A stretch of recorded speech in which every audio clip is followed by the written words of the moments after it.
Okay, so everything's been cut out now. It's all been lettered out. And this is a trick that I like to use that I'm about to tell you that I like to do. And if you read the directions, it says not to do this, but I do it anyway. And I've done tons of these things. But I do it this way, and it's just a trick that I found. So what I do is I use some of this Helmsman spar urethane. You can use a semi-gloss. They also make a gloss. I think they make some sort of satin or a flat finish as well. So what I do is I sand everything down very lightly, again, just to hit it again, get rid of any pencil marks or anything like that. And I just sand it down very lightly, very, very lightly. Okay. And then I take a look at it, and I look to see, is there anything that I need to do or anything that I need to fix. This one looks pretty good, but if you did, what you could do is take a very small chisel and clean up any areas, any of that sort of thing. Okay, so you clean that up if you find anything. If you don't, it's okay. Just keep going. And so then I take a very light coat and spray it over the entire portion. Okay, and I'll tell you why I do that. Because the next thing that I do is I then take spray paint. Okay. And in this case I use brown. Brown's my favorite color for this because it goes with the wood. You can use black, but I think it's too sharp of a contrast, so I like to use that. I like to use brown, a dark brown. If you're using a lighter wood, you might want to use a lighter color. Okay, just something that coordinates, something that pulls a color through. You don't want to just go something oddball if you want it to look natural. That's the goal, what I'm going for. So before I spray it with this, I spray it with this.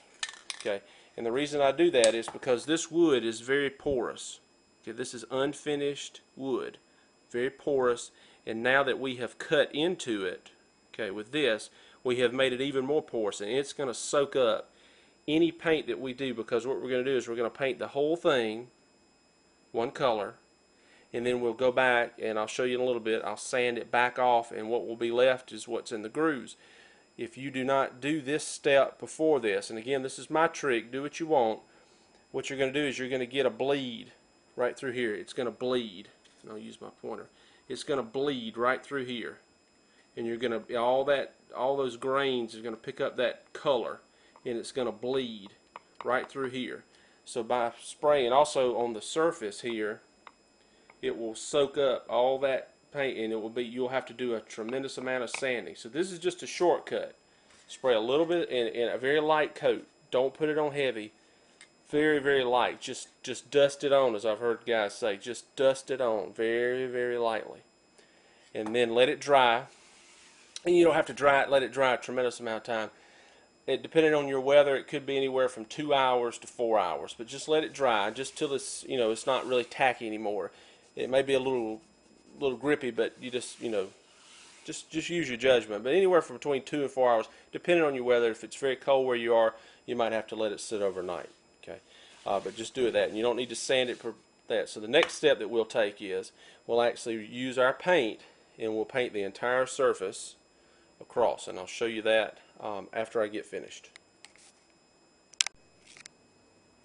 Okay, so now you can see that I have painted it with my paint. Always remember, wear a dust mask. This is a very small amount of spray. It's not very small at all. I'm in a fairly large area. It's well ventilated. Just make sure you wear something over your face. I don't have a respirator, so I wear a dust mask, but I do try to wear something, and I spray in a well ventilated area. So make sure you do that, because you don't want to breathe all this crap in. There's no telling what's in it. Okay, so I sprayed it, and as you can see, I didn't go too crazy. I went a little crazy down here with the spray, but just make sure you get it all covered, all the little nooks and crannies. Try to look at it from the back side as you look and all that. Try to look around to make sure you got it all, because really it should only take one coat. I have found multiple coats really doesn't make a difference. It just goops it on there. So one good coat on there. The wood's going to soak it in. This is not like painting metal. It's going to soak it in, and it's really going to look nice. So what we'll do now is we'll let this sit. Typically, if I do this in the evening, then I will sand it the next evening.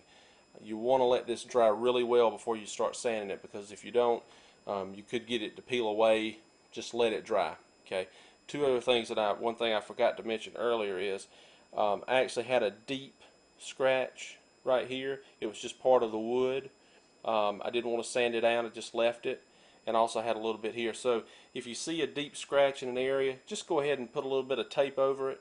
Okay, it won't hurt anything at all, and you just tape it up. That way it'll save you on sanding later. So for example, there was a deep scratch here.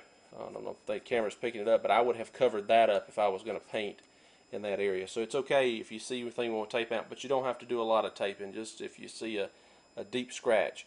So we'll let this dry, and then we'll come back probably the next day, and we'll sand this off, get it all cleaned up, and then we'll give it one more coat of our Helmsman. In this case it'll be semi-gloss. We'll give it a good coat of that, and I'll show you how to do that, and we're just about ready to wrap this up, so stay tuned.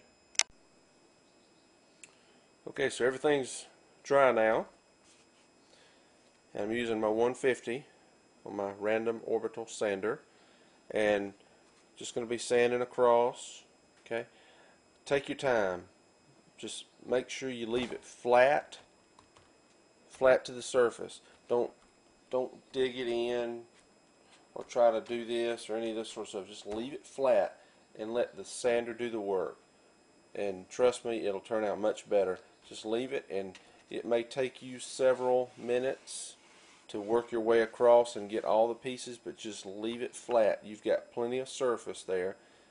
Depending on how deep you cut it, you've got plenty. Just take your time as you go across. Now you can use a belt sander.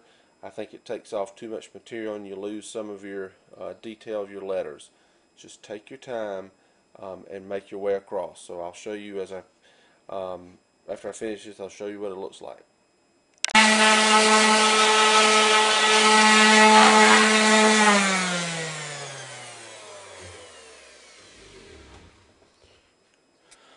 Okay, so that's it. Sanded. Take your time. It took me about 10 minutes to do this all told. Again, leave your sander flat. Don't try to gouge it in to get spots. Just trust me, if you just keep it flat and keep it moving very slowly across the piece, it will all come clean, and it will make it a super flat surface when you get finished. Okay, so now we've done this. Next step is to blow it off.